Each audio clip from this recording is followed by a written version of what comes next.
Shabbat Shalom, L'chaim, L'chaim. This week's Torah portion is Tetzave. It is essentially all about the Kohanim. At the very beginning of the Torah portion, Moshe is asked to go and inaugurate Aaron HaKohen and his sons into the service of the Mishkan, and eventually to go and serve in the Beis HaMikdash. And the whole Torah portion outlines every small aspect and detail of their service in the Mishkan and the Beis HaMikdash. All the different offerings they would bring, and it spends a lot of time actually speaking about all the clothes they would wear. The Kohanim had very unique garments, and the Kohen Gadol in specific, he had 8 unique garments made by the finest weavers in Israel, with the best materials and the finest gemstones and jewels that we had. They were all involved in the Kohen Gadol's uniform, his garments. And it's very interesting to read, but as I was reading through it, I couldn't help but think about a relationship between a husband and a wife.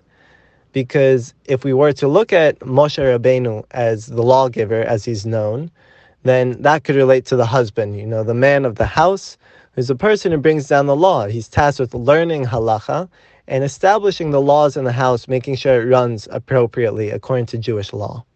So I would connect the father or the husband to Moshe Rabbeinu, in which case the wife would be like Aaron HaKohen. And why is that? Because Aaron HaKohen is tasked with the day-to-day tasks in Hashem's home.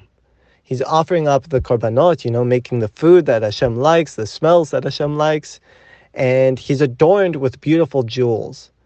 And I thought this was so unique because you don't always see this being portrayed, that here's a situation where you compare Moshe Rabbeinu to the husband and Aaron to the wife, and Aaron is being given all the finest clothes. And why is it? It's for his kavod. It says lekavod ve'tiferet, for his beauty or his honor and glory, but also for his beauty. And we see this throughout the Torah actually, because when Eve or Chava was brought to Adam HaRishon, Hashem adorned her with 22 adornments. We also see that at the giving of the Torah, which some explain as the marriage contract between Hashem and the Jewish people, that the Jews were giving 2 crowns to guard and to protect the Shabbos, Lishmor v'Zachor, to guard and remember the Shabbos, right? So we're given these 2 crowns. So again, we're giving these jewels over and over to the female aspect, which is Bnei Israel, which is, you could say, Aaron HaKohen in this situation.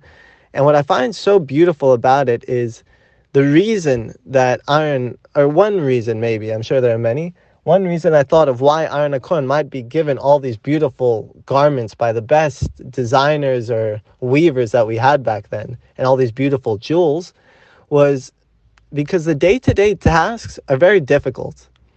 And sometimes a person gets lost and they lose themselves in all these mundane tasks, like making dinner or cleaning the house, offering up korbanot and cleaning the Beis HaMikdash. Sometimes you could forget that you're really doing holy work. And what can remind a person about how important they are is how they're dressed. When you wake up in the morning and you put on a nice suit or a beautiful dress and put on your makeup, and a nice watch, you feel chashuv, you feel important, and you remind yourself that I am important and I'm out there doing important work. And it might not always seem like that, but if you dress down and you dress, like a schlump, then that's exactly how you'll start to feel. And I've seen posts like this on LinkedIn, my favorite social media platform, where people say, when I worked in sales, I dressed like all the other 22-year-olds. I wore sweatpants and a sweatshirt, and that's what kept me in that role.